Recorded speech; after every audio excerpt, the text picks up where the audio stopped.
Shigiri sur le côté droit avec le ballon. Oliver qui monte sur lui. Shigiri détale comme un fou sur le côté droit qui est complètement libre. Il pousse la balle. Oliver est dépassé, la foule est choquée de la brutalité. Shigiri nous a sorti un bas de gauze. You're too slow. Le numéro 4 de la Eleven est au point de corner. Tout le monde est pris. Karasu est en retrait. Il est libre. Centre dans l'axe. Karasu arme sa frappe. Il se fait contrer par Sei qui revient en défense. Ça retombe sur Rin qui en a un contre face à Iku. Il temporise. La tension est à son comble.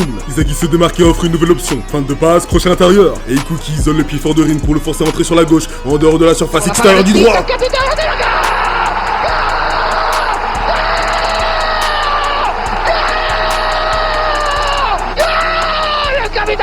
E come tipo di oro, una sassata del capitano, mamma mia una sassata del capitano, questa volta nulla ha potuto. Mais quel but d'Itoshi Rin.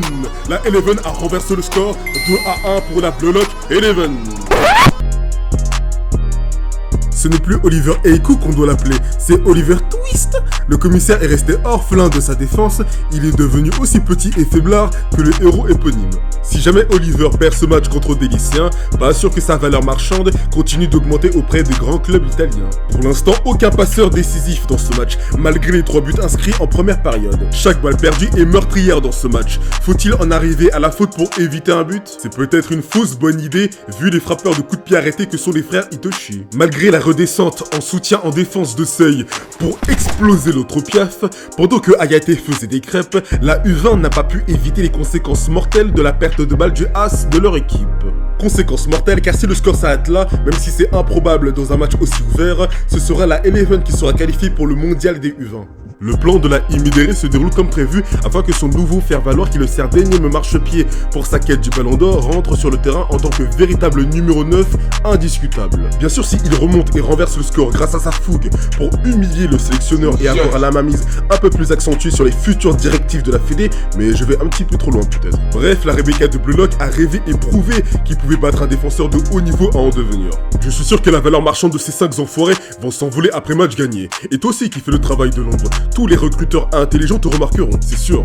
Même si j'ai bien peur, sauf si exploit éclair de Sei pour égaliser avant la mi-temps, ça m'étonnerait qu'après la causerie de cette dernière, la défense de la U20 joue sérieusement, car la réputation de solide défenseur en pâtisse devant des lycéens. Et surtout, on imagine bien ce que va dire ou faire le sélectionneur à la mi-temps.